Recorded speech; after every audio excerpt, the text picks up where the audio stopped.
Bonjour à toutes et à tous, c'est Alexia et aujourd'hui on se retrouve pour mon 3e bilan couture.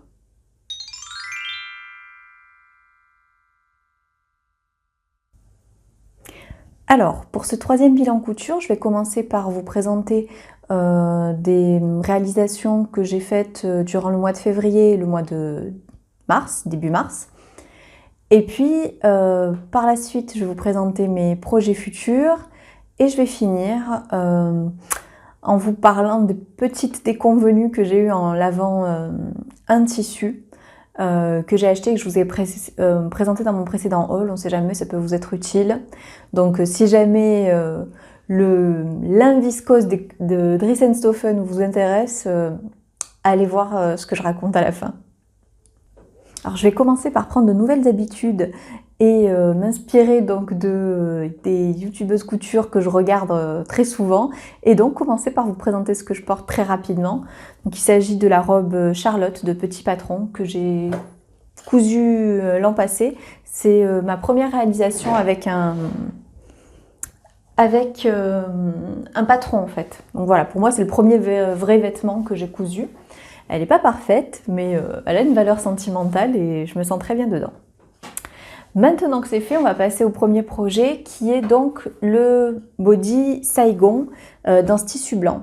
Alors vous allez voir tous les projets que je vais vous présenter aujourd'hui, j'en ai déjà parlé soit dans une précédente vidéo, que ce soit un haul, un podcast ou autre, mais en tout cas j'en ai déjà parlé. Donc ce body là, je vous en ai déjà parlé dans une vidéo assez longue sur la réalisation du body Saigon de Charlotte Jobert. Donc voilà, je ne vais pas m'étendre sur le patron parce que je l'ai déjà fait dans une vidéo complète. Je vais simplement vous présenter donc cette version-là. À la fin de cette vidéo, je vous disais que j'avais envie de me faire une version dans ce tissu, qui est un tissu magnifique que j'avais acheté justement dans une box Marie-Suzy. Maison Marie-Suzy, donc qui est la marque de Charlotte Jobert et de son associé. Et en fait, j'avais pas très bien expliqué, mais ce sont des tissus issus de second circuit, ce qui fait qu'à chaque fois il y a très peu de box. Et ce sont vraiment des tissus techniques qu'on a du mal à avoir par d'autres biais en allant chez des fournisseurs de tissus et qui sont surtout très bien pour la lingerie. Voilà, c'est plutôt des tissus, voilà, ce sont des tissus lingerie. Donc j'aime beaucoup ma version avec ce tissu là, elle est extrêmement agréable à porter. J'ai fait les modifications que je voulais, c'est-à-dire enlever alors finalement j'ai enlevé 2 cm, 1 cm devant, 1 cm d'eau au niveau de la taille. Donc il a fallu que je modifie en tout 4 pièces de patron, vu que le body est composé donc de 3 pans devant et de 3 pans derrière. Donc voilà, j'ai modifié toutes mes pièces, ça n'a pas été très compliqué. Ça a réglé en partie le problème, ça plisse encore au dos, mais je savais qu'il allait falloir que j'enlève plus de 2 cm, mais je commençais à craindre vraiment de coudre un body trop juste, et vu que je voulais pas faire une autre toile avant de coudre celui-ci, et que autant lorsque c'est trop grand on peut rattraper, autant lorsque c'est trop petit on peut pas faire grand chose. Voilà, je suis restée là et au final ça me convient. Ça plisse un tout petit peu dans le dos mais vraiment rien de gênant, donc voilà. Ce que je voulais vous dire au niveau de la matière, parce que je commence à devenir une vraie pro dans le choix des textiles pour les bodys. Donc j'en ai cousu plusieurs de body de Charlotte Jobert. Lorsque je les couds en matière extensible mais dans un seul sens, ce qui n'est pas forcément conseillé mais ce qui est possible, avec mon mètre 56, il n'y a pas de souci, je rentre entièrement et je suis bien gainée. Lorsque je les couds dans des matières bi-extensibles, j'ai besoin donc de raccourcir le buste et je suis un petit peu moins gainée. Voilà. Donc c'est aussi joli, c'est extrêmement confortable, c'est une matière là qui épouse le corps vraiment, on sent que c'est limite une matière, voilà, qu'on imagine porter pour de la danse ou autre, qui suit les mouvements du corps, qui est extrêmement douce et légère. Mais forcément, elle va moins galber qu'une matière comme du Milano par exemple pour mon premier body, ou alors une matière avec en tout cas une matière avec moins d'élasticité. Donc voilà, il faut le savoir par rapport au rendu qu'on veut avoir. Si on veut vraiment être bien maintenu, être bien galbé, il vaut mieux choisir un tissu qui a un petit peu moins d'élasticité. Et sinon, voilà. Voilà, en tout cas, je suis contente de la réalisation finale. Je suis contente aussi parce que j'avais vraiment peur de ne pas réussir à rentrer le patron dans les 1,50 m de tissu. Et bon voilà, j'ai vraiment passé du temps pour placer mes pièces de différentes façons et j'ai réussi, donc je suis contente. Pour celui-ci, j'ai pas grand chose de plus à vous dire, je vais vous laisser simplement avec les images portées.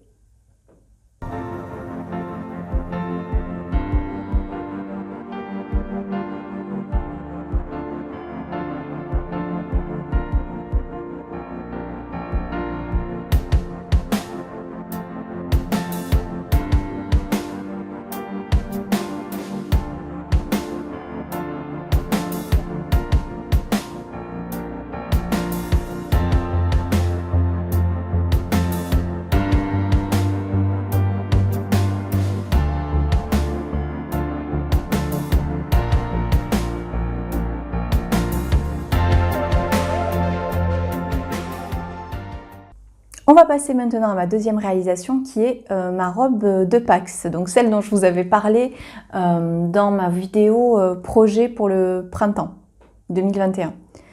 Il y a eu plusieurs étapes pour la conception de cette robe. La première chose que j'ai faite, c'est faire une toile et j'ai fait donc ma robe qui est la robe Magnolia de Girendo. Voilà, je vous en avais déjà parlé, il y a un éventail de taille assez large.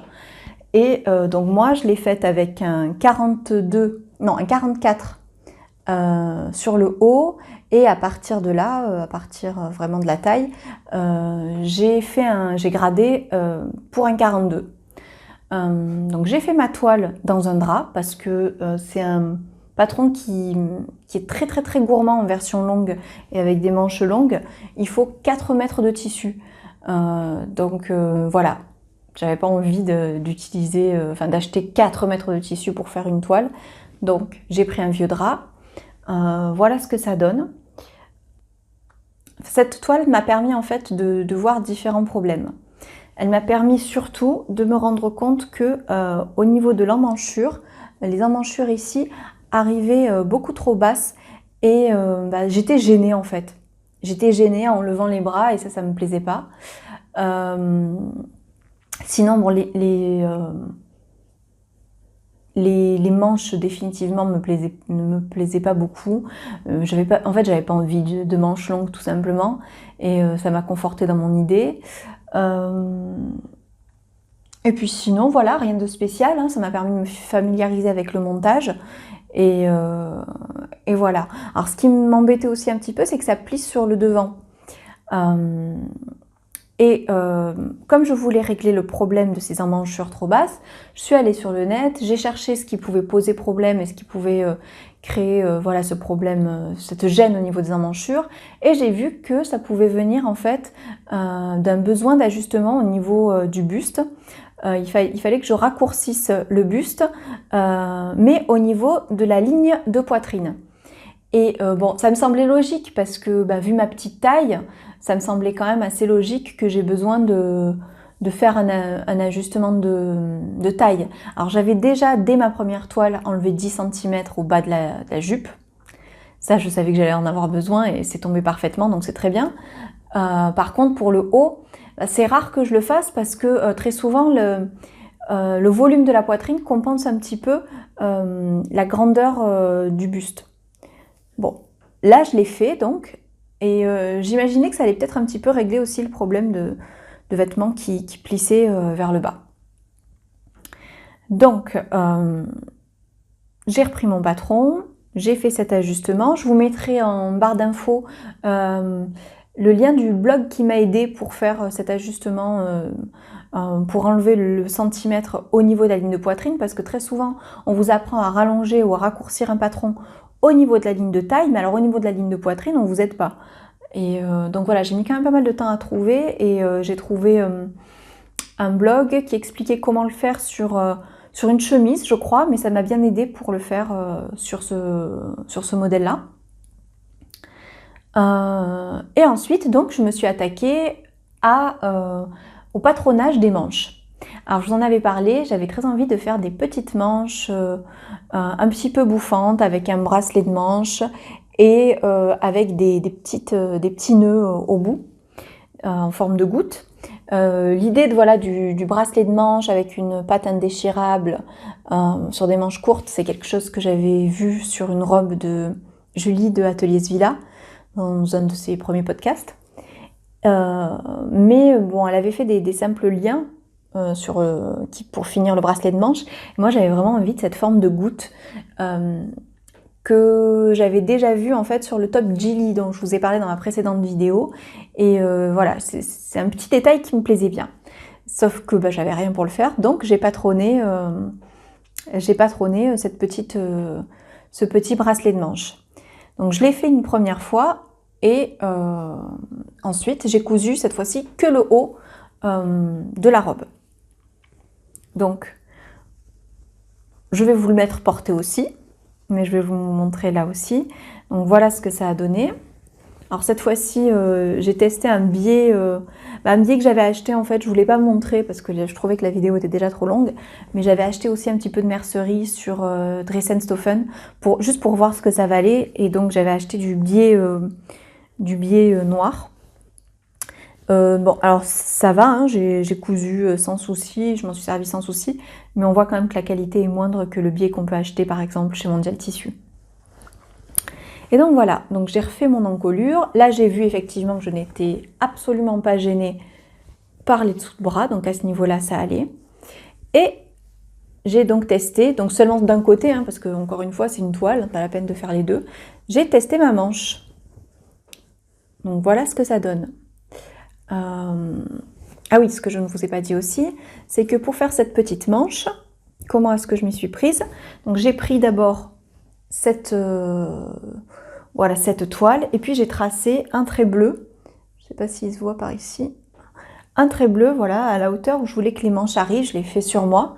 Ensuite j'ai enlevé les 3 cm pour le bracelet de manche, j'ai découpé le patron à ce niveau-là, et ensuite j'ai retaillé la manche pour l'agrandir sur le bas. Pour le faire, en fait, je me suis servi d'une vidéo d'artisane, qui était la vidéo, la masterclass, donc gratuite, hein, en lien sur... enfin, je vous la mettrai en lien, mais vous la trouvez donc sur la chaîne d'Artisane. Et c'était une masterclass de Noël sur des modifications patron sur le sweat sweat. Je vous l'ai déjà présenté, le sweat sweat. Et donc voilà, on vous apprenait différentes petites choses, faire des volants et faire notamment des manches bouffantes sur le bas.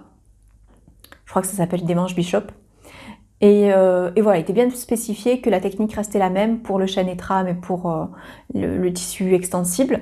Donc moi, c'est ce que j'ai fait. J'ai agrandi ma manche, et pour pouvoir ensuite plisser le bas de manche avant de poser le bracelet. Donc voilà, là j'ai vu que ça me plaisait, je me suis réentraînée à la patte indéchirable. Alors cette fois-ci c'était beaucoup plus facile, je l'avais fait une première fois sur ma blouse Thelma, mais alors il m'avait fallu 4-5 vidéos et au moins 3 ou 4 pièces d'études avant d'y arriver. Et là forcément les ateliers Rachel Lajoie sur Instagram, j'arrête pas d'en parler, mais j'adore ce qu'elle fait parce que ça permet de faire des finitions vraiment très propres et facilement. Eh bien, elle a sorti en fait un tuto pour les pattes indéchirables, et du premier coup j'ai réussi ma patte indéchirable avec son tuto, donc ça c'est génial. J'ai quand même vu avec cette toile qu'en fait ici il n'y avait pas assez de tissu, voilà. Le tissu n'était pas assez large pour que je puisse faire un double nœud, je pouvais en faire qu'un seul. Et le problème, c'est que ça ne tenait pas sur mes manches. J'avais besoin d'un double nœud pour que ça tienne. Donc voilà, ça m'a permis de savoir que sur ma pièce définitive, il fallait que je rallonge cette partie-là de 2 cm.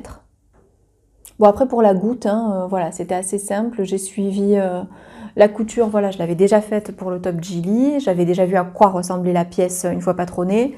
Et donc je l'ai patronnée moi-même cette fois-ci, mais en beaucoup plus petit pour le bracelet de manche. Pour le bracelet de manche, j'ai tout simplement regardé combien de... Enfin, j'ai vu que le tour de mon bras faisait 30 cm, et donc voilà. Que dire de plus? Je crois que c'est à peu près tout. Voilà, ça c'était donc ma deuxième toile. Ensuite donc, je suis passée à ma réalisation finale. Hop, je vais la décrocher.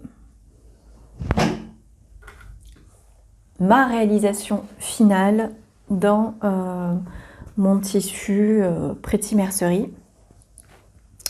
Voilà, avec les petites manches, les petits nœuds.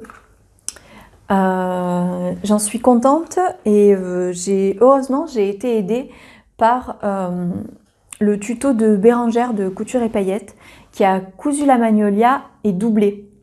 Et ça m'a beaucoup aidée parce que moi je suis pas assez avancée en couture pour savoir toute seule comment doubler mes vêtements. Et donc heureusement qu'elle avait fait ce tuto parce que ça m'a permis d'apprendre à la doubler réellement. Parce que dans le patron, en fait, on vous apprend seulement à doubler le devant, autrement dit à coudre 2 fois la même pièce, à la plaquer et puis à faire un point de maintien tout le tour. Mais bon, pas à coudre vraiment une vraie doublure à l'intérieur. Donc là, j'étais très contente, j'ai pu suivre son tuto. La seule chose, c'est que dans son tuto, elle fait une version longue et fermée, sans fente, alors que moi, j'avais une fente. Donc je voulais pas que la doublure de ma robe soit aussi longue, à 3 cm près, que le tissu extérieur. Donc qu'est-ce que j'ai fait? J'ai cousu en fait une doublure qui arrive quelques centimètres au-dessus de ma fente. Hop.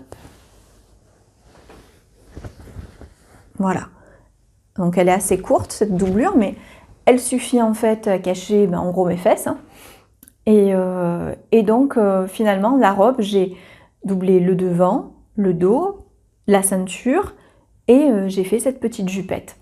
Et je n'ai pas refait les pièces de la robe, je n'ai pas refait pour le bas de la jupe, je n'ai pas refait les pièces à l'identique. J'ai vraiment juste regardé ma ceinture, combien de centimètres elle faisait sur le devant, combien de centimètres elle faisait sur le dos.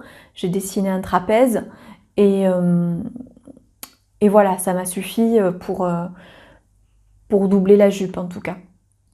Et de ça, voilà, ça je suis assez contente, je trouve que ça ressemble vraiment à ce que je voulais, donc c'est plutôt pas mal. Bérangère le montre aussi dans son tuto, mais pour le biais, pour coudre le biais de l'encolure. Pour coudre le biais de l'encolure, en fait, je n'ai pas suivi la méthode de Girendo, j'ai suivi la méthode de les ateliers Rachel Lajoie sur Instagram, parce que ça me semblait beaucoup plus propre et j'avais déjà cette logique-là. Donc voilà, je sais que certaines d'entre vous n'avaient pas Instagram et étaient intéressés par ces méthodes-là. Et au moins la méthode du biais, vous la voyez sur la chaîne donc, de Bérangère pour cette magnolia-là. Même si vous ne verrez pas l'intégralité parce que ce qui est vraiment intéressant dans ce tuto, c'est quand elle vous montre comment faire le biais pour une encolure en V. C'est ça que j'ai trouvé fantastique, moi. Donc voilà, en tout cas, j'ai suivi, donc là vous avez un biais, à l'intérieur vous avez vraiment la doublure, il n'y a que les manches qui ne sont pas doublées, j'ai fait un simple surjet. Voilà, vous avez un zip invisible sur le côté, et voilà, à l'intérieur vous avez le plaisir de voir une jupe bien doublée. Alors, bon, là forcément vous avez le zip de ce côté là, mais en tout cas là vous avez quelque chose de très propre sur l'intérieur, donc ça c'est assez sympa. Et puis là par contre voilà, vous avez la jupette qui s'arrête assez haut.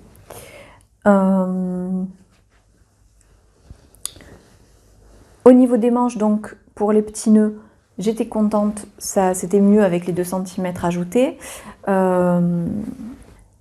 J'ai fait un non-sens total. Il y a des fois, il y a des choses qui vous passent par la tête, vous vous demandez d'où ça vient. C'est pas très grave, je vais le changer très bientôt. Quand j'ai regardé les ateliers Rachel Lajoie, donc son tuto sur la pâte indéchirable, elle montre à la fin, voilà, les 2 côtés de la pâte sont censés se superposer. Voilà, sont censés se superposer. Et je ne sais pas pourquoi, comme les 2 étaient censés se superposer, j'en ai déduit qu'il fallait que j'en couse une, voilà, avec la pâte visible et une avec la pâte rentrée et donc invisible sur le bracelet. Voilà, je ne sais pas si vous voyez quelque chose. Bon, au final, c'était n'importe quoi, donc je vais découdre ici, froncer un petit peu plus le bas de ma manche et placer correctement le bout de ma pâte indéchirable. Voilà, c'est la seule petite chose. Sinon, moi, je suis complètement folle de ces petits nœuds. Voilà. Que vous dire de plus sur cette robe? Elle m'a pris pas mal de temps quand même. Je pensais que ça allait être assez rapide. Sauf que, en fait, lorsque vous la faites doubler, en prenant vraiment le temps pour essayer de faire des finitions le plus propres possible, ben moi, ça m'a pris le week-end plus une partie de la soirée du lundi. Voilà, là je me suis dit, tu vas te concentrer, tu ne vas rien mettre, pas de podcast, pas de vidéo, rien du tout autour de toi, et c'est ce que j'ai fait, et donc voilà. Voilà, finalement vous l'avez reporté, mais je suis assez contente. La seule chose que je modifierais, ce sont les liens derrière, je sais pas, je les trouve pas forcément très jolis. J'ai encore envie de faire une forme de goutte au bout. Et peut-être, oui voilà, de changer leur forme en fait, parce que je trouve pas que le nœud derrière apporte quelque chose de spécialement joli. Je trouve que c'est utile de resserrer. Par exemple, si je voulais le faire sans nœud, je pense que je ferais une taille inférieure au niveau de la taille. Voilà, je retaillerais vraiment pour grader au niveau de la taille. Là, j'ai juste gradé plutôt à partir de la taille pour les hanches, et là je graderai déjà, je ferai en sorte que la taille soit plus petite. Donc elle est utile pour ça, pour pouvoir resserrer, mais sinon d'un point de vue esthétique de dos, je trouve pas que ça apporte grand chose.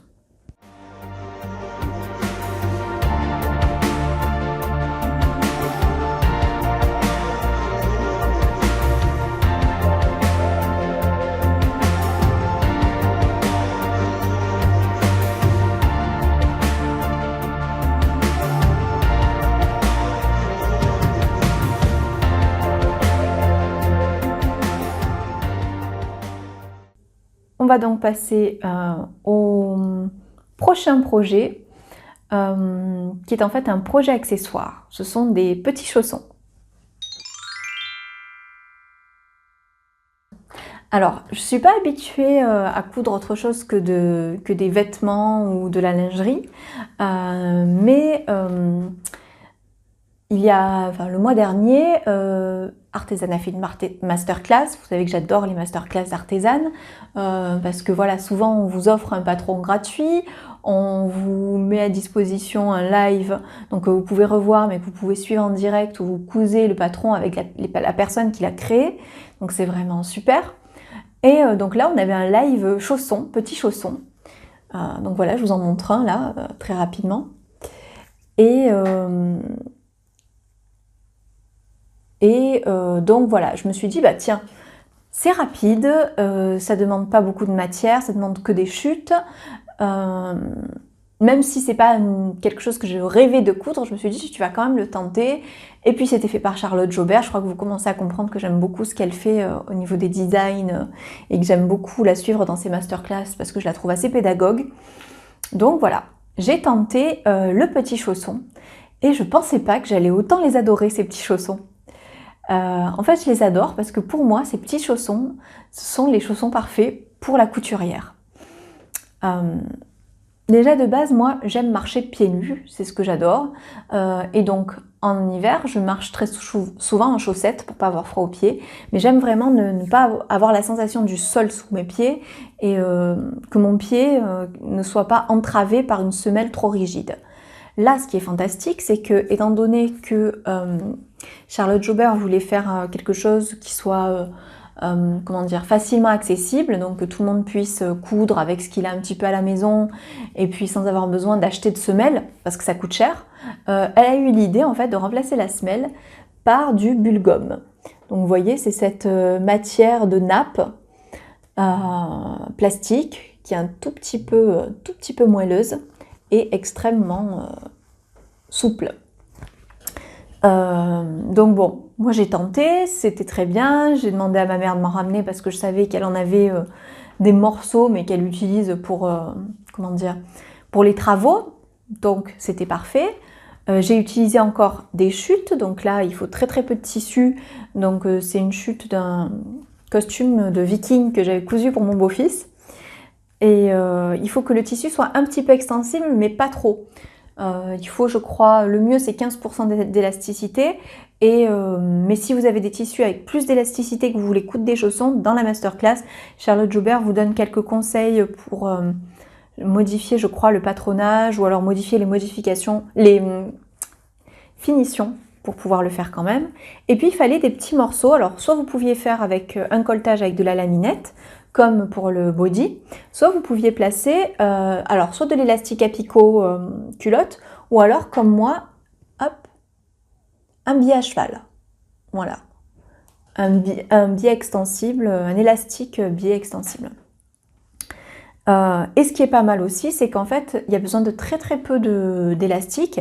Et lorsqu'on a de l'élastique à lingerie, il faut quand même pas mal de métrage pour faire ne serait-ce qu'une culotte. Et donc, si vous reste voilà, 80 cm, vous savez pas comment faire, vous pouvez vous faire des chaussons. Parce que sinon, je vois pas trop ce qu'on peut faire avec. Et donc, ce que je voulais vous dire, c'est que ces petits chaussons, en fait, pour moi, ce sont les parfaits petits chaussons de la couturière. Parce que premièrement, alors je sais pas pour vous, mais moi je couds soit pieds nus, soit en chaussettes pour pouvoir mieux gérer la pédale. J'arrive pas à coudre avec des baskets ou avec des chaussures. Et là, j'ai le même effet qu'avec des chaussettes. Parce que c'est tellement fin, tellement voilà, souple, que voilà, c'est comme si je cousais avec des chaussettes. Donc je peux les garder lorsque je couds, ce qui fait que lorsque quelqu'un arrive, je n'ai pas cette fabuleuse dégaine avec une chaussure oui, une chaussure non, ou alors seulement des chaussettes aux pieds, donc ça me plaît énormément.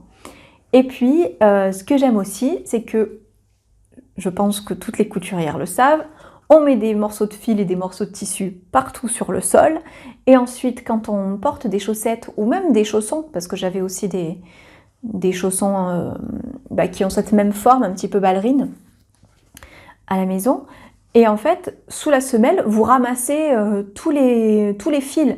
Vous ramassez les fils, vous ramassez des tout petits morceaux de tissu, vous ramassez, enfin moi je ramassais les poils de chat, de la poussière, y compris donc avec cette sorte de semelle en feutrine, ou je sais pas ce que c'est comme matière, en tout cas cette semelle très douce et un tout petit peu pelucheuse qu'il y avait sous les chaussons. Je ramassais tout et ensuite j'en mettais partout dans la maison. Et en fait mes chaussons ne faisaient pas long feu parce que je passais mon temps à les laver, parce que je les trouvais vraiment très sales et forcément ils se déforment beaucoup au lavage. Là, avec cette semelle, ça ne se salit pas. C'est-à-dire que vous ne ramassez pas les fils, vous ne ramassez pas la poussière, vous ne ramassez pas les poils de chat. Alors ça noircit forcément en marchant chez soi. Mais hop, là, pour la vidéo, en sachant que je les porte depuis, je ne veux pas vous dire de bêtises, mais au moins 3 semaines, je pense. Je les porte tous les jours, tous les soirs. Et bien en fait, voilà, j'ai un petit peu secoué, on va dire, comme ça, frotté sur les côtés. Et j'ai nettoyé avec une éponge le dessous. Alors il y a des petites choses qui restent, mais en tout cas elles ont l'air quand même assez propres. Ça part extrêmement bien. Et là oui, là j'ai l'impression d'avoir des chaussons propres. Je peux par exemple frotter puis marcher avec. Ça va pas faire de traces si je les ai nettoyés avant. Et, et voilà, j'accroche plus, ni poil de chat, ni fil, ni poussière. Donc c'est pour ça que je les adore en fait. En fait, j'adore cette semelle. Cette semelle, pour moi, elle est vraiment super. Alors forcément, si vous voulez sortir sur des graviers ou autres, c'est pas conseillé, mais pour la maison, c'est top. Au niveau des pièces, vous avez donc encore une fois, ça se télécharge gratuitement sur le site d'Artezan, hein, et la masterclass aussi est gratuite. Mais vous avez donc... ah oui, le patron, il faut le dire quand même, il va du 28 au 42. Donc c'est pour femmes, et donc comme il va à partir du 28, pour enfants aussi. Et donc il est parfait pour finir les toutes petites chutes, ça aussi ça me plaît. J'ai déjà vérifié que j'avais assez de chutes dans mon molleton rouge de tenue de Noël pour pouvoir me faire une paire de chaussons pour Noël prochain. Et donc voilà, vous avez une pièce pour le tour, une pièce à l'intérieur, voilà, que vous cousez avec la semelle, et puis ensuite simplement le biais que voilà, vous voyez quand même, ça fait assez hop, enfin ça ressemble à ce qu'on voit dans le commerce quoi, au niveau des finitions ici, et là aussi, donc c'est chouette.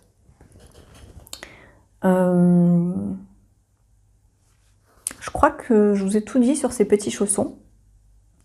Donc, je vais arrêter là pour les chaussons parce que bon, je regarde le timer et je dois en être à 8 minutes sur des petits chaussons. Mais bon, voilà, vous l'avez compris, je suis très enthousiaste et je sais que je vais en faire plein. Et voilà, ce sont pour moi les chaussons de la couturière.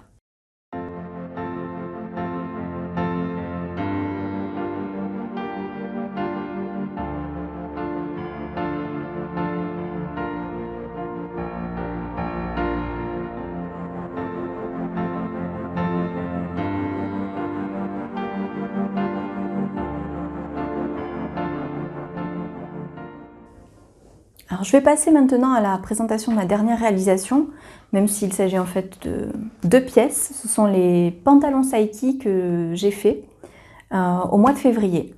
Donc ça, je crois que je vous en ai parlé dans ma toute première vidéo sur ma chaîne, parce que je vous ai dit que je voulais absolument devenir une pro du pantalon, arriver à faire les ajustements qu'il me fallait pour ma morphologie, parce que c'est une pièce que je porte beaucoup. Et donc je me suis attaquée au pantalon Saiki. d'Ivan Soufflé. Donc Ivan Soufflé a fait donc ce patron, elle l'a construit en fait avec 3 bases. Donc lorsque vous achetez le patron, vous achetez une base élastiquée, une base ajustée avec une fermeture éclair, et puis une base que vous pouvez associer pour faire une combinaison avec d'autres hauts qu'elle vend sur son site. Et donc voilà, j'en ai déjà parlé, je ne vais pas refaire tout le topo, mais en tout cas, dans ces patrons, vous avez vraiment une mine d'informations pour apprendre à ajuster les pièces, à les coudre, et ça, c'est vraiment appréciable. Mais voilà, elle le dit elle-même, un pantalon, c'est vraiment une pièce difficile parce que ça dépend de tas de choses au niveau de la morphologie, et donc il y a forcément plusieurs bases à faire. Donc, je suis partie, j'avais déjà cousu une base élastiquée et donc j'ai décidé de partir sur une base ajustée. Je voulais me faire un pantalon le but en fait c'était de me faire un pantalon en cuir, mais pour commencer j'ai voulu débuter avec un tissu noir stretch, c'est la gabardine stretch de Dries & Stoffen. Je vous en ai présenté une écrue identique dans mon dernier podcast. Voilà, c'est la même, mais en noir. Et donc voilà, j'ai utilisé cette gabardine pour faire ma première toile. Je vous en avais montré quelques images. Donc j'avais commencé par faire une base ajustée en 42. Donc j'avais mis les poches italiennes et j'avais tout de suite, encore une fois, bien raccourci les jambes au vu de ma petite taille. Donc pour la toile donc, que vous devez voir en vidéo, j'ai tout de suite vu que c'était beaucoup trop large, que ça ressemblait à un pyjama. Je pouvais l'enfiler sans ouvrir la fermeture éclair, donc très vite j'ai compris qu'il fallait que je sous-taille. Donc ça c'est pareil, elle vous l'explique quand même en vous disant bon, si vous avez un pantalon qui est qui a du stretch, vous pouvez faire une taille en dessous. C'est déjà ce que j'avais fait, mais ça suffisait pas. Donc je suis partie pour ma version 2 sur une taille 40. En fait, j'ai décousu le pantalon qui était trop large, que je n'allais pas mettre, et j'ai retaillé à l'intérieur, mais en découpant donc les nouvelles pièces de patron en taille 40. Et j'avais gradé en fait du 40 au 38 à partir de la fourche, parce que je voulais à partir des cuisses fitter davantage les jambes. Donc voilà, c'est ce que j'ai fait. Donc cette version-là, je la porte. Je l'aime bien, je suis extrêmement à l'aise parce qu'elle est encore quand même large. D'ailleurs, je peux aussi l'enlever, mais sans la fermeture éclair, mais bon, c'est quand même plus difficile. Mais voilà, je la trouve très confortable, très agréable. Le seul souci que j'ai eu, c'est au niveau de la couture de la ceinture. Alors la ceinture, donc vous cousez d'abord une première version de la ceinture sur l'extérieur, sur la partie extérieure du pantalon. Là, vous ne devez rien voir avec noir sur noir. Donc voilà, d'abord, hop, de ce côté-là. Et ensuite, une fois que le pantalon est fini, vous cousez la doublure de la ceinture sur l'intérieur. Alors, j'ai commencé une première fois par le faire à la machine. On vous le dit que vous pouvez le faire soit à la machine, soit à la main. À la machine, ça a été une horreur, une catastrophe. D'ailleurs, j'ai regardé ensuite une vidéo de Lauriane, du boudoir de Lauriane, qui a fait une vidéo entière consacrée au pantalon Saiki où elle le coud, et j'ai vu qu'elle avait eu les mêmes soucis que moi, et voilà, effectivement, la ceinture, fixer la ceinture à l'intérieur, c'est pas terrible, c'est assez compliqué à gérer en fait, c'est compliqué à gérer quand on n'y connaît rien. Donc après, j'ai décidé de faire des points à la main, même si je maîtrise pas bien la couture à la main, c'est pas quelque chose que j'ai appris, donc bon, c'est pas terrible. Ça allait mieux, mais ça tire encore, vous allez le voir hein, sur les vidéos, ça tire encore, je l'ai pas parfaitement placé, et j'ai essayé de placer avec des épingles des endroits stratégiques pour pouvoir correctement coudre. Mais voilà, je sais pas exactement ce que je fais mal, je sais que, à mon avis, je dois mal coudre à la main, il doit y avoir des techniques que je connais pas. Mais c'est encore, voilà, ça gondole encore et il va falloir que j'améliore ça. Au départ, je me suis dit aussi que ça pouvait être à cause du fait que j'avais pas entoilé ma ceinture, donc j'ai entoilé ma ceinture par la suite. Ça n'a rien changé. Donc voilà pour cette première version.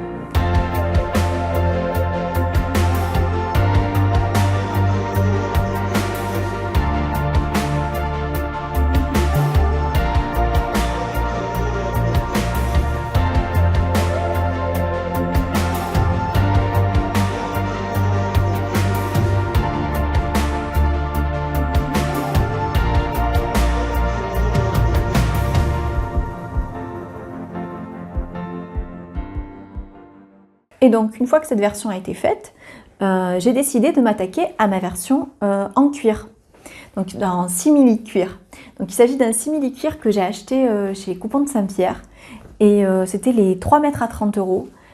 J'avais hésité justement parce que j'essayais de me restreindre, et je regrette absolument pas de l'avoir acheté. Limite, je regrette même de ne pas avoir acheté différentes couleurs, parce que cette matière, c'est vraiment la matière que je recherchais pour faire des pantalons en cuir, enfin en simili. C'est une matière stretch qui a 30% d'élasticité. Enfin voilà, ils ont rarement du simili cuir sur les Coupons de Saint-Pierre, donc je pense pas que ça va revenir, mais elle était vraiment top. Seul souci, c'est que c'est une matière qui ne se lave pas, que vous pouvez pas laver à la machine, que vous ne pouvez même pas laver à la main. Sur le site des Coupons de Saint-Pierre, il y avait vraiment marqué attention, lavage à sec uniquement. Alors bon, un pantalon en cuir, on le met pas tous les jours, mais on peut le mettre plusieurs fois aussi avant de le laver. Mais je trouve ça assez agaçant quand même. Donc j'en ai fait une version sans poche. Sans poche parce que déjà j'avais pas envie de me compliquer la tâche, parce que c'est la première fois que je cousais de cette matière, du simili cuir. Mais en plus j'avais en tête un pantalon en simili que je portais lorsque j'avais 18 ans. Et qui ressemblait beaucoup à celui-là, c'est-à-dire un pantalon avec une fermeture éclair sur le côté. Et moi, c'est une forme que j'adore. j'apprends à coudre les vêtements en fonction de ce qui me fait envie, de ce que j'ai envie de porter. Et je sens que je vais mettre un certain temps avant d'apprendre à coudre une braguette parce que, en fait, moi, ce que je cherchais, ce que je trouvais peu dans les boutiques, c'est des pantalons avec des fermetures éclairs sur le côté. Je trouve ça beaucoup plus saillant. En fait, je trouve que ça limite le volume au niveau du ventre. Ça aplatit le bas-ventre, en fait. Et bah voilà, moi, je préfère, je trouve ça plus joli. Et donc voilà, j'avais ça en tête, et ce pantalon-là que je portais lorsque j'avais 18 ans, il était vraiment extrêmement simple, il n'y avait pas de surpiqûre, c'était cette forme-là, sauf que sur les côtés, il y avait des bandes avec des sortes d'œillets en cuir. Ah, bon, ils n'étaient pas ouverts, hein, les œillets, il y avait encore du cuir en dessous, mais voilà, ça servait de déco sur les côtés. Mais en tout cas, c'était vraiment cette forme-là que j'avais en tête, donc j'ai pas fait de... Voilà, il n'y a pas de surpiqûre, c'est vraiment le pantalon ajusté dans sa forme la plus basique, la plus simple, ce qui fait que ça n'a pas compliqué, j'ai pas eu de difficulté par rapport au fait que je cousais du cuir. Alors j'ai quand même utilisé un pied double entraînement, mais en fait j'en avais pas besoin parce que j'ai fait que de l'endroit sur l'endroit, donc j'avais voilà ce qui était sous ma machine en fait. Hop, cette matière un peu duveteuse qui était sous ma machine. Donc ça a avancé très facilement, j'ai eu aucun souci. Alors j'ai encore eu des soucis, par contre, ben voilà. Ce qui est agaçant, c'est qu'à chaque fois, c'est pas gâché, parce que je les porte quand même, mais ce qui gâchait quand même le pantalon, c'est toujours, je ferme ma ceinture sur l'intérieur, et ça gondole, ça fait gondoler l'extérieur. Et c'est pas, voilà, c'est vraiment pas terrible, d'autant que j'ai pas pu, comme c'était du cuir et donc je ne pouvais pas faire des trous avec des épingles, ça s'épingle pas, sinon le trou reste. J'ai pas pu correctement épingler ma ceinture à l'intérieur avant de faire mes points, et voilà, c'est pas propre à l'intérieur, donc ça m'agace un peu, mais bon voilà. Il y a un côté qui est plus droit que l'autre. Voilà, le devant est plus réussi que le dos. Vous voyez, sur le dos, hop, ça gondole. Donc voilà. Bon, pour la doublure, c'était un reste de batiste de coton que j'avais acheté en promo sur Atelier Brunette, que j'ai entoilé, hein, voilà. Que dire de plus sur cette version? Oui, pour les finitions en bas de pantalon, c'est important. J'avais regardé pas mal de tutos parce que je sentais que ça allait pas être très joli en fait, un ourlet de bas de pantalon avec cette matière simili-cuir assez épaisse. Et en fait, je trouvais que des références qui m'expliquaient comment couper le simili-cuir avec la roulette pour que ce soit parfaitement coupé. Donc bon voilà, au départ j'avais en tête l'idée fixe de faire un ourlet, et puis au final j'ai trouvé ça, puis je me suis dit bah tu vas tenter, et au final je suis contente, ça fait joli, hein, ça donne absolument pas l'impression de ne pas être fini. Mais c'est simplement coupé. Voilà, hop, intérieur, extérieur, voilà. Et c'était je crois que c'était des vidéos de professionnels qui, voilà, comment finir votre simili-cuir, hop, à la roulette. Donc voilà. Ah oui, au niveau de la forme quand même, ce que j'ai dû faire aussi, j'ai dû retailler les hanches sur les côtés parce que il était plus fluide, la gabardine était plus fluide, là c'était un peu plus rigide, et j'ai eu le souci dont je vous parlais dans une de mes précédentes vidéos, c'est que sur les côtés, j'ai des espaces là, sur le côté des hanches, qui ne sont pas remplis. Je pense que c'est parce que comme j'ai la taille plus épaisse que les hanches, il faut très souvent que je fasse une gradation entre la taille et les hanches, sauf qu'il faudrait que je la fasse beaucoup plus rapidement pour que les hanches soient beaucoup plus ajustées, parce que voilà, parce que sinon c'est trop large pour moi, c'est trop accentué en fait, la rondeur des hanches est trop accentuée, donc j'ai dû reprendre ma couture à ce niveau-là, au niveau des hanches sur le côté, pour que ce soit joli. Et donc par contre oui, la gabardine est quand même beaucoup moins stretch que le simili, ce qui fait que j'ai dû, que le pantalon est large et qu'il me tombe. Donc je vais, voilà, J'espère qu'il me reste suffisamment de tissu pour en faire un second dans mon coupon, des coupons de Saint-Pierre. J'attends l'automne prochain ou l'hiver prochain, parce que pour être totalement honnête avec vous, je ne sais pas quelle taille je ferai à ce moment-là.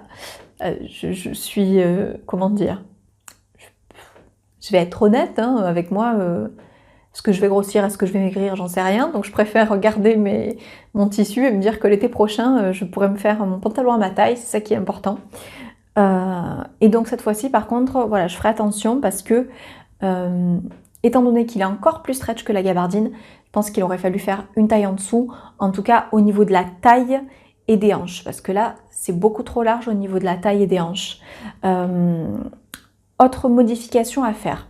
Lorsque je l'ai passé la première fois, je me suis rendu compte que, en fait, j'étais gênée à l'entrejambe. Donc j'ai regardé sur internet et j'ai vu qu'il fallait que j'augmente la hauteur de mon montant. Oui, ce que je vous ai pas dit, c'est que pour la version en cuir aussi, j'avais retaillé la fourche, enfin j'avais retravaillé la fourche du dos pour la creuser davantage. Parce qu'en fait, ce qui est fantastique, c'est qu'après on apprend à connaître son corps. Hein.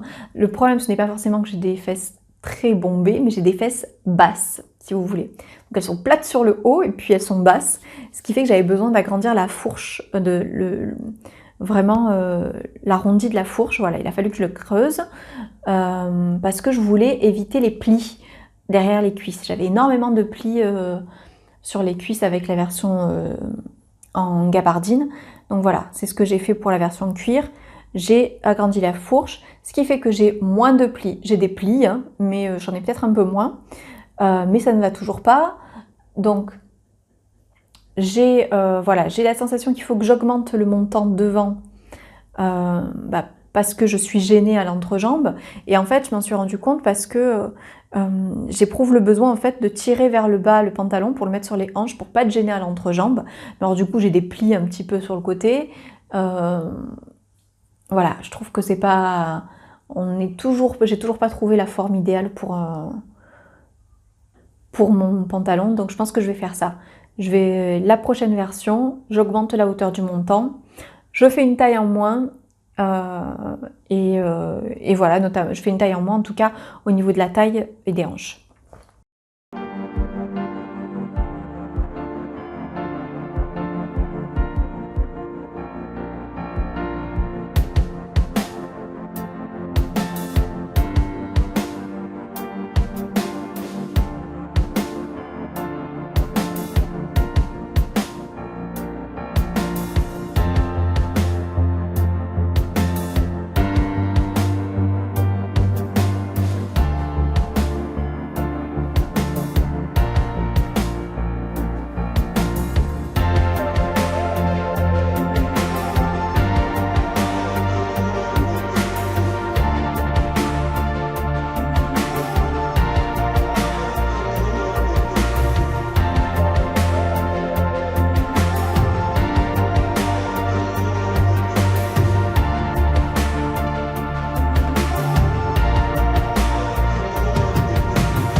Si vous avez suivi mes envies et mes précédentes vidéos, vous avez vu que du coup le pantalon, je ne l'ai toujours pas cousu dans la gabardine Pretty Mercerie. Tout simplement parce que celle-là, j'y tiens, elle m'a coûté plus cher que le simili cuir. Et donc du coup, je veux avoir vraiment trouvé ma forme de pantalon idéale avant de la coudre. Et c'est pour ça notamment que je vais passer... la prochaine catégorie, donc je vais tout de suite vous parler de mes projets pour le mois prochain.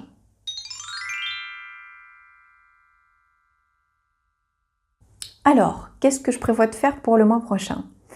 Le mois prochain, je prévois déjà de m'attaquer à la deuxième réalisation de ma vidéo Les projets pour le printemps 2021, c'est-à-dire la chemise. Notamment la chemise, mon but c'est de faire la chemise avec les petits lapins, avec le tissu blanc et les petits lapins que j'avais achetés sur les coupons de Saint-Pierre. Pour ça, je vais donc faire des toiles. Finalement, je vais tenter, en tout cas dans un premier temps, la chemise évasion. Vous avez été plusieurs à m'en parler dans les commentaires. Et c'est vrai que c'est une chemise qui me tentait, avec ses plis verticaux sur le devant du corps. Donc c'est une chemise des bobines pattern. Voilà, on en parle pas mal en ce moment parce qu'il y a le défi Ose l'évasion, donc qui a été lancé par les bobines et Virginie de l'atelier de vie. Et donc oui, j'ai bien envie de tenter cette version-là, effectivement. Mais comme d'habitude, je commence par une toile. Donc je vais commencer par faire ma toile avant de faire ma version définitive. Et vous avez dû le remarquer, j'ai un petit peu des idées fixes. Donc j'ai commencé par ma folie du body. J'en ai encore que je ne vous ai pas présenté, mais j'ai fait vraiment beaucoup de body. Et là, mes petites manches là avec les petits nœuds, c'est ma nouvelle folie. Et donc voilà, j'ai bien envie de me faire des petites manches avec le petit papillon sur ma chemise. Je me dis en plus qu'avec les petits lapins, ça sera super mignon. Donc voilà, je sais que je vais commencer par la chemise l'évasion, mais je vais peut-être repatronner les manches quand même pour pouvoir faire ce petit détail-là sur ma chemise. En plus, lorsque j'ai fait ma toile avec les manches, j'ai trouvé ça très joli, le biais noir sur la manche blanche. Mon compagnon aussi, tout de suite, il m'a dit « Ah, mais c'est joli cette association de couleurs, voilà. » Il a trouvé ça très joli, et moi aussi. Ce qui fait que pour ma chemise blanche et noire avec lapin, j'ai bien envie de tenter, alors, soit de faire effectivement un biais noir sur la fente indéchirable pour les manches, soit, si je me rends compte que c'est trop, de tout simplement mettre un passepoil noir autour du bracelet de manche. Donc voilà, ça c'est mon prochain projet que j'espère vous verrez dans le prochain podcast, c'est arriver au bout de la chemise évasion. En tout cas, arriver au bout de mon projet chemise. Ensuite, le deuxième projet que je veux faire, c'est le pantalon loulou.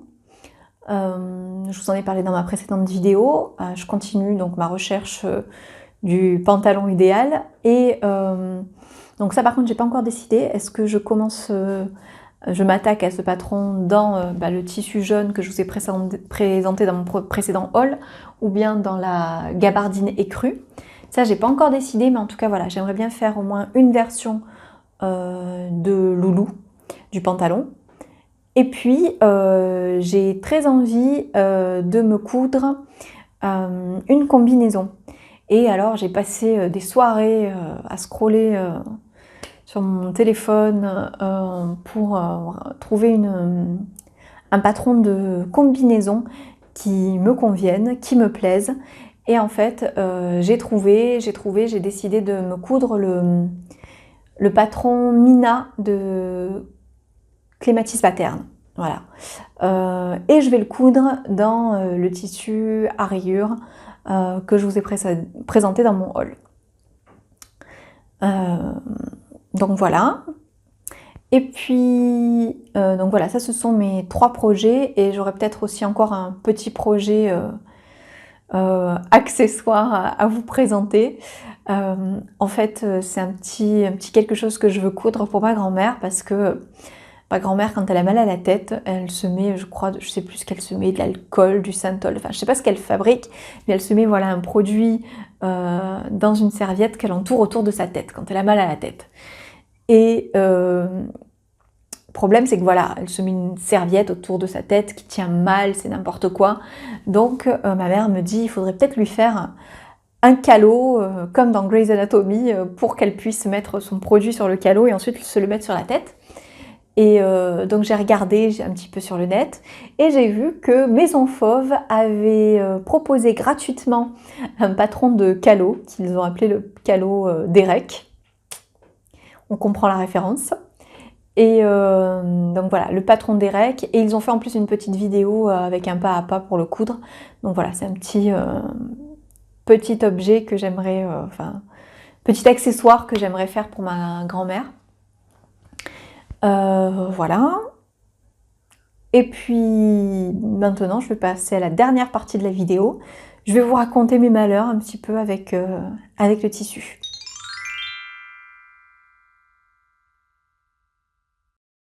Alors, dans ma précédente vidéo, je vous avais montré mon joli haul avec tous mes tissus, toutes mes viscoses. Et donc forcément, j'ai commencé petit à petit à les laver et à les faire sécher. 3 mètres de tissu mouillé, c'est lourd. Puis bon, moi j'ai des problèmes de santé qui font que je ne peux pas porter de poids. Donc j'ai demandé à mon beau-fils d'aller me les étendre. Et j'ai fait la bêtise de ne pas l'accompagner. Parce que bon, il a l'habitude d'étendre du linge, il sait étendre du linge. Le problème, c'est qu'il n'avait pas encore étendu du tissu. Et en fait, qu'est-ce qu'il a fait? Il a étendu le linge en mettant juste 10 cm au-dessus de la corde et en épinglant comme ça. Il y a beaucoup de vent dans la région où je vis, et donc il y a des trous. Il y a des trous sur toute la laisse de mon tissu. Tout le long de mon tissu, j'ai des trous. Donc voilà, il fallait que je partage quand même mon dépit avec vous. Et voilà, donc je sais pas trop, j'espère que je vais arriver quand même à me débrouiller pour faire ce que je veux avec le tissu malgré ces trous. On verra bien. Mais ce que je voulais surtout vous dire, c'est que donc il a fait la même chose avec 3 tissus, et notamment le lin viscose de Dressenstoffen. Et le lin viscose de Dressenstoffen, j'avais déjà remarqué, j'ai remarqué avant de le mettre à laver en fait, qu'il y avait une sorte de tache sur le côté, sur l'envers, mais c'est une tache qui était noire, de peinture noire, qui était vraiment dans la marge, sur les bords, la lisière du tissu.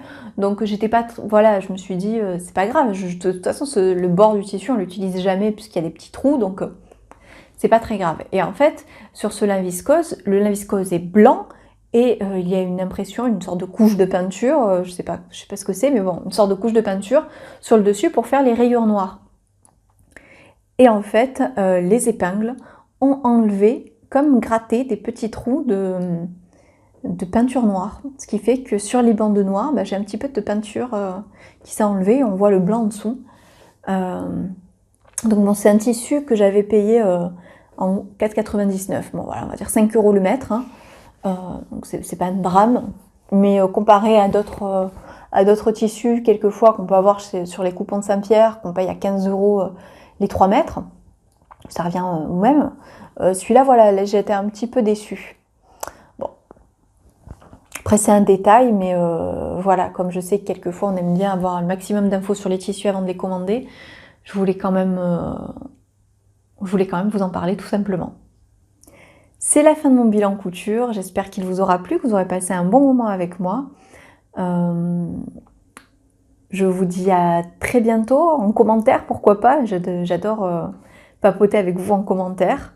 Je vous souhaite de bons moments couture et puis de bons moments tout court. Je vous embrasse, à très bientôt.